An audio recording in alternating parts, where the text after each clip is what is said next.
My name is Ryan Niemiller. I am a professional stand-up comedian who is most known from being the third place finisher on season 14 of America's Got Talent. I was like I love comedy. I love laughing. So for me it was super fun to watch you on the show, and I'm so happy with how far you made it. So congratulations Well, on that. I appreciate it. Yeah, it was a cool run. It was one of those situations where realistically, once the Cody Lee buzzsaw was on that show, I wasn't gonna win, but it was still a lot of fun, and it opened up a lot of big opportunities for me that wouldn't have existed without the show. So I am grateful I had the opportunity, and grateful I was able to get as far as I was. That's amazing. Congratulations on that. Thank So you. what inspired you to get into comedy? I was never good at anything else. If you want the the honest truth, it always just kind of felt like um, I was just had this sense of like being a natural performer and being somebody that has a disability. I learned pretty early that using laughter and comedy was a good way for me not to be picked on or bullied. It was sort of my at first it started just as a kind of a natural self-defense mechanism, and then after a while, I was like, oh, I'm legitimately good at this. This could actually maybe be a thing. It's a long journey.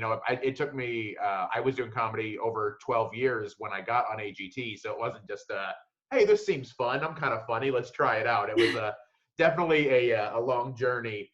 But I always wanted to be a performer. Initially, I honestly thought it was going to be a pro wrestler. That was sort of my first passion was pro wrestling. And it turns out that's really hard on your body. So I decided to tell jokes instead. A little safer. And it's going pretty well so far, it seems.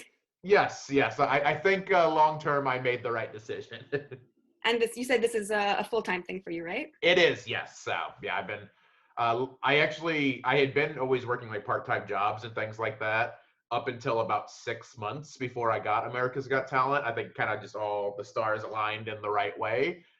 It's like one of those things that eventually I kind of just told myself, okay, I need to not have this safety net. I need to go for it to at least say that I went for it. And if it didn't work out, at least I could say I, went for it full blast, and then I could go, okay, if I need to go get a regular job, I'll go do that, but I wanted to give it that one last big push. And thankfully, America's Got Talent liked what they saw when I auditioned, and it sort of went from there. So hopefully I don't have to go back to one of those jobs because I personally am not built for them. And it seems you love what you're doing, so that's a good thing. Absolutely, absolutely, yes. Awesome. So how was the experience on the show? It was, I mean, it's life changing. It's still one of the good things, I try to find the positive of everything if I can. And one of the positives that has happened in quarantine is I finally had some time to actually reflect on the experience. Because when you're on America's Got Talent, when it's going, it happens fast. Like, sure, it's spread out over a few months of shows, but for you, you're kind of always in it. So it's just like, boom, and this happens, and this happens. And like, oh, I need to get these votes so I can move on to the next week. And now I made it, and I need to work on this. It's hard to fully be able to enjoy it because you're just so deep in it.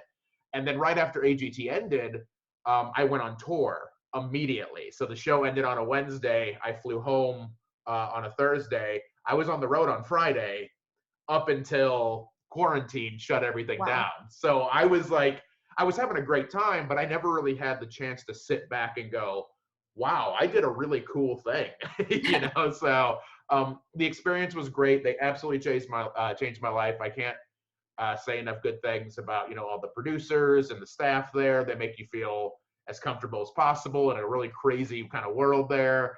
And the judges were great for me. Obviously, the fans have been great. It's changed my life. It's I was kind of struggling paycheck to paycheck and Mhm. kind of barely getting by. And now I feel I can buy a house. I finally paid off my student loan. Like I'm just really thankful that I didn't quit Or it just kept comedy. growing and growing, and now even more so after the show. Exactly. Yeah, it's been a very cool ride, and I'm very thankful.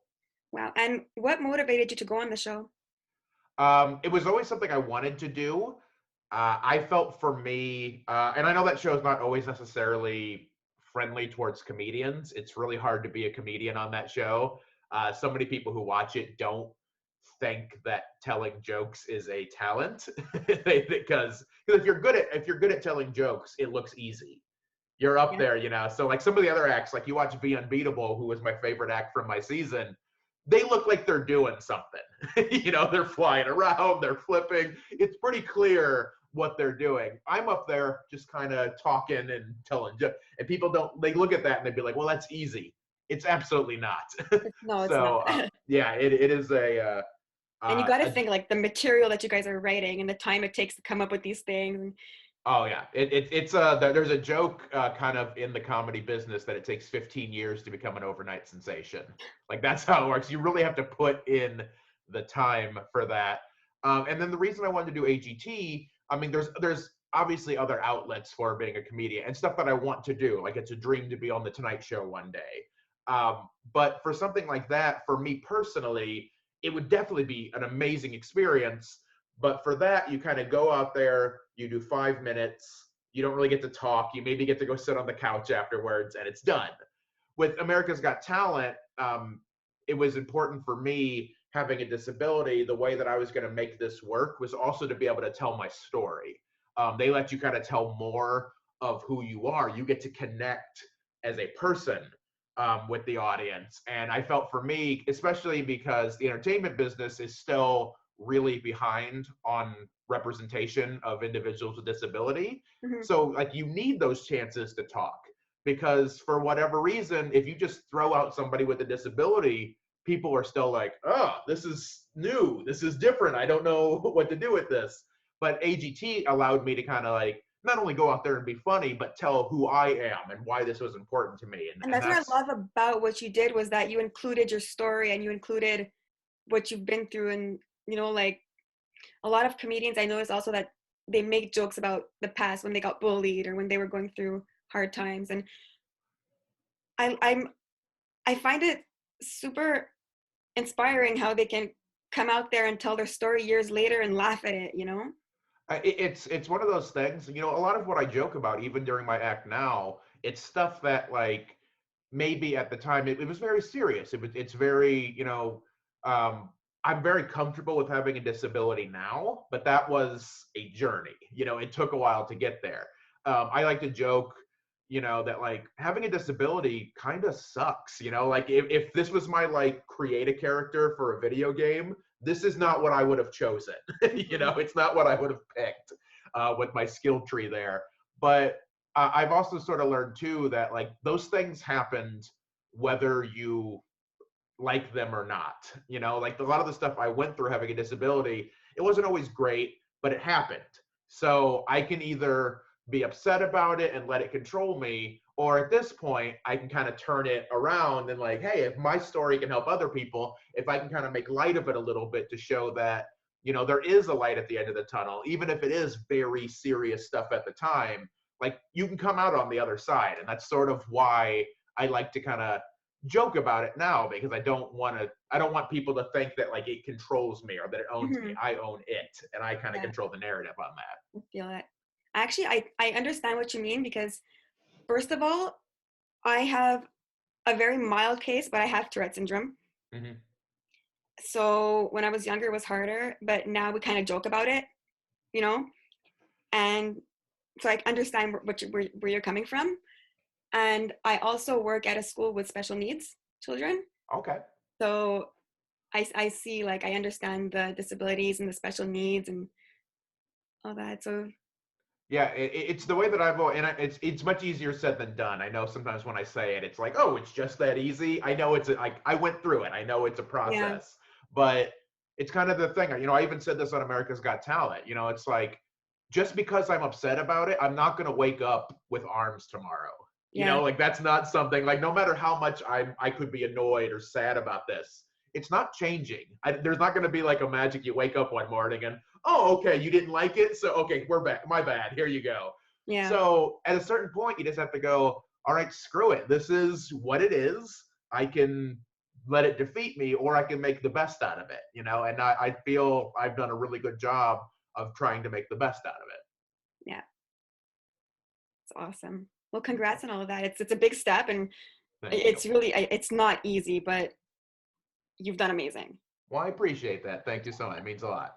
I was also curious, the jokes that you came up with on the show, was that stuff you wrote at that point, or was that like jokes that you have written like in the past?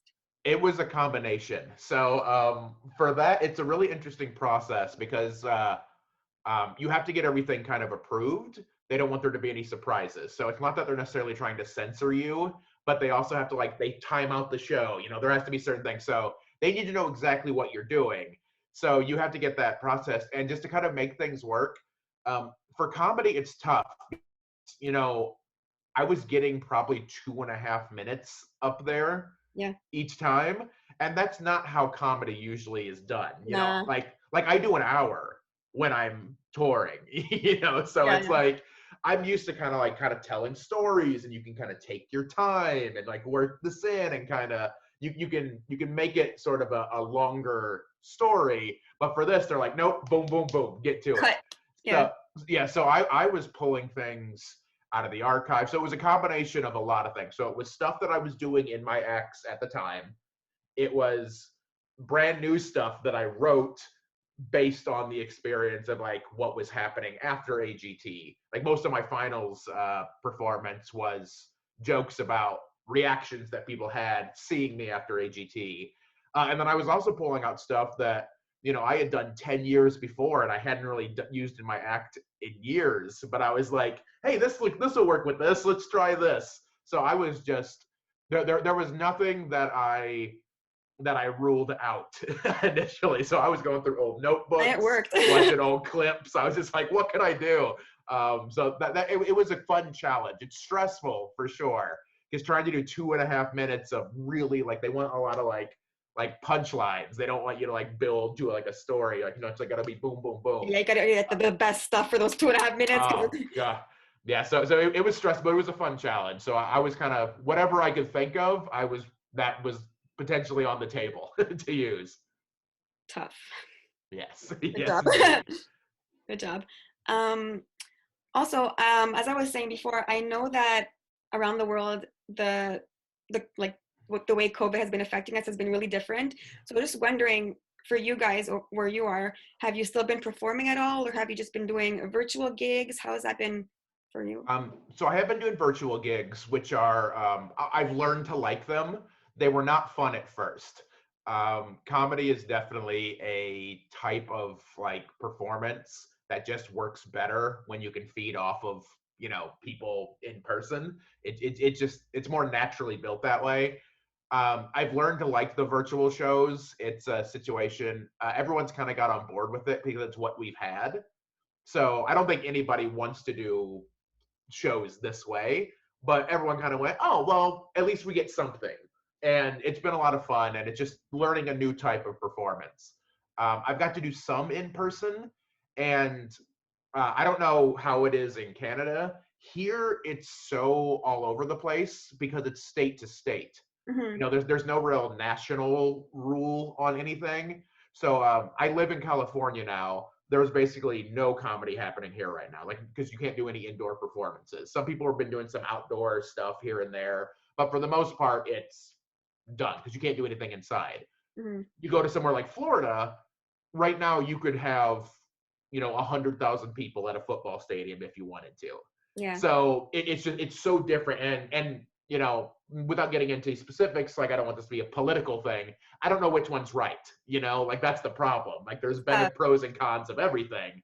Um, so I've got to do a little bit of in person. I've been very cautious, so I've been very careful about it. I want to be able to see my family, Yeah. again. So, but I also have to work. I have to pay the bills, So, um, I'm always kind of looking. If I get offered gigs or I have something on my schedule, I'm kind of checking to see, okay, how seriously is that area taking it? I love performing in Florida. Right now, it's a little scary because they're not taking it as Yeah. seriously as some other places. And then I also look to see how the venue is looking at it. So if I feel the venue is going to keep me and my fans safe to the best of our ability, because they're a business too. Like if they don't make money, they go out of business. We're all in a really tough spot with that. Because in a perfect world, everyone would have just been able to stay home. We'd all be able to pay our rent. There'd Yeah. be no issue, and then we would be kind of past it. That's not how it works. So, um, in-person shows when they get to happen, I'm always very cautious. I keep my distance to everybody. I only perform if they're going to be doing like social distancing at the venue. People have to wear masks. It's one of those things you kind of have to do to make this work right now. It's Mhm. not ideal. It sucks performing in front of a comedy crowd that's all spread out. So that's not good for comedy energy, but Yeah.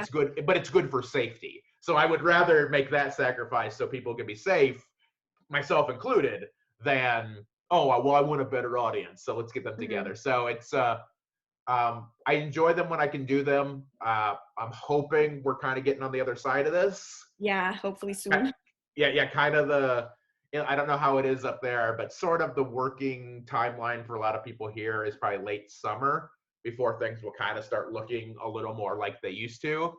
But as we've all seen, a lot of this changes very quickly. Yeah, So day by day. it could be better much earlier. It could be get much worse before it gets better. So Back in the day, I thought it was only going to last a couple of months, you know? oh, I'll tell you, when everything first shut down, I feel silly saying it now, but when everything first shut down, that first like month, I was like, this is awesome. I get to rest because I had been going so hard. Obviously, we didn't know what it was going to be at that point, but I was like, oh, heck yeah, a couple months off. Everyone will get this figured out. It'll be done. I can sleep. I can rest. I can see my family again. This is going to be great. And Yeah. then you get into like month 10 and you're just like, come on. Yeah, like I was when I did my last set of streams last year, I told myself in about 5 6 months, I want to do more talking to people who are back in the industry, like performing again. Look where we are now, 5 6 months Yep. later, and we're still here. Same thing. Yep, I same just like, you know thing, what, more or let's do less. it again. Let's talk to more people. Yeah. Well, I do feel at least there's a light at the end of the tunnel, though. I do Yeah. feel, there's still work to do, but this is the first time in a while as a performer, in my industry that I feel like, okay, it's going to start coming back relatively soon. Yeah. Not tomorrow, but at least I can kind of see in the distance, okay, Yeah. like I'm starting to get stuff booked for the second half of the year. A lot of places had been holding off booking anybody because they just had no idea You what weren't the sure. timeline was. Now I'm starting to like, okay, my September is filling up. Yeah. It's a while away, but I'm gonna be excited to work in September. That With the type of thing. vaccine coming out and everything, we're all hoping that at that point there will be something that will come, you know? Exactly. Yeah. And the rollout for the vaccines has been weird a little bit Yeah, everywhere. that too. Yeah, I've heard. I don't know specifically. This is just kind of hearsay. I've heard Canada hasn't handled it exactly amazingly, and here I feel it's been handled well, but too slow. Yeah, Like that's it. it seems to make sense, but it's very slow. It is slow. And here it's crazy because like some people, I get being a little nervous. It's a new thing. This has all been unprecedented. And there's some people like, I might wait to get the vaccine. And I'm like, you can shoot it into my eyeball if you want to. Just like, if you don't want it, give it to me. I want to get back to work. Let's do Yeah, this. that's it. Yeah. And I work in a school, so imagine the stress level. Yeah. Oh, I bet. Yeah. That's Yeah. like, yeah, here that's a whole different conversation though. That's, I mean, that's I not love for my this. job, but it's Yeah. tough. Yeah. I completely understand. My girlfriend's an elementary school teacher. So I get it. Yeah. I've gotten a little bit of it here. So. Yeah. Just another question. You were talking about like playing some shows in person, but they're very social distance and all that. Just curious, are these shows also streamed online as well at the same time, or? They usually aren't. It's there have been some online shows that have been done, but usually not those. The reason for that is I personally, if I'm going to stream something online, I want it to be controlled. I want it to be something that I'm kind of pushing, only because it with comedy, what your material is very important. That's your product. Um, Music is a little bit different because if people like your song, they want to hear your song 100 times. They Yeah. will replay your song. Once they hear your jokes, then it's okay. We want new jokes now. What's next? Yeah. So as soon as you start putting all this stuff online that people can just see, you have to be willing to be done with those jokes for the most part. Like people do put up like specials on YouTube and stuff, but that's because okay, these jokes are done now. I'm working on the next thing. So now these can go out. With live shows like that, that's still what I'm currently working on and currently doing. And as soon as all that starts getting online, well, then crap. Now who's going to want to buy a ticket to see me if they can see all those jokes for free on someone's YouTube? So I try to put little clips up here and there, But as far as like full streaming shows, that hasn't been something that's really been done for me yet. Okay. Okay. Yeah. I understand it from like a fan standpoint. They want to Yeah. see because they're just like, oh, I just want to see you do your show.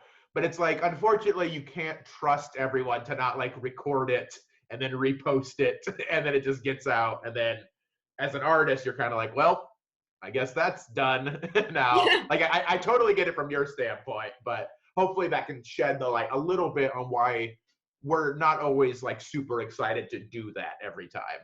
Yeah. It's understandable. I have one more question, Sure. and that is, what are the things you miss the most from before, like since before this happened, since before the shutdown? Like performance wise or just in general or In both? general. Yeah, in Okay. general. I will say as far as like doing shows, I miss hugs, and I know that sounds ridiculous, No, it's not but ridiculous. Trust me. but like but like because one of the things that's like really cool, like AGT fans are very passionate and they're really like excited to see you, and just like naturally, like for me, that's such a cool feeling that someone cares enough to buy a ticket to come see me, and like it means a lot to them. So I want to be able to give people really like personal experiences. So like if they want a hug, I'm a hugger. That's who I I'm a am just as a hugger. person. I want to do that, and like right now you just can't. Um, I miss stuff like that, and I miss like weird things like just not being paranoid. Like I'm not usually a really paranoid guy, but I miss the times when I can't remember who I heard say this, so this isn't my joke, but it was very poignant to me. I miss the times when like if you heard someone cough that it didn't sound like a gunshot. Like you can hear anyone just like make like a, and you're like, oh God, what's happening? No. Yeah, yeah. Like I kind of miss that. Um, and maybe a little deeper, I sort of miss just being able to fully trust people to do the right thing. I guess like I feel more are than aren't as far as like wearing masks and kind of doing the right thing with that. But there's just been so many people in my life that I thought I knew that like came out and were just like, this is all nonsense. I'm not wearing a mask. I don't care about anyone's fear. And you're just like, man, that's like this.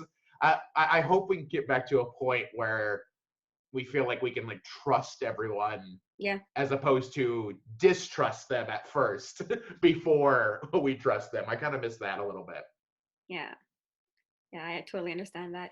Well, that's all I have for questions. I don't know if there's anything else you want to share. Um, Follow me on social media, everybody. I'm always gotta be a businessman. At Cripple Threat 8 on everything. As you can attest to, I do respond. It is me that's on there. I appreciate anyone that might be watching this that's a fan. If you want to check out my stuff, you can find all my AGT stuff online. And then cripplethreat.com is my website for when I am on tour. For instance, I would love to get back to Canada again. I was starting to work Canada for the first time and had a great time up there. And we're not allowed up there right now. Yeah. So I would love to be able to come back and do that again. So you can check me out on there, and I appreciate you having me. This was fun.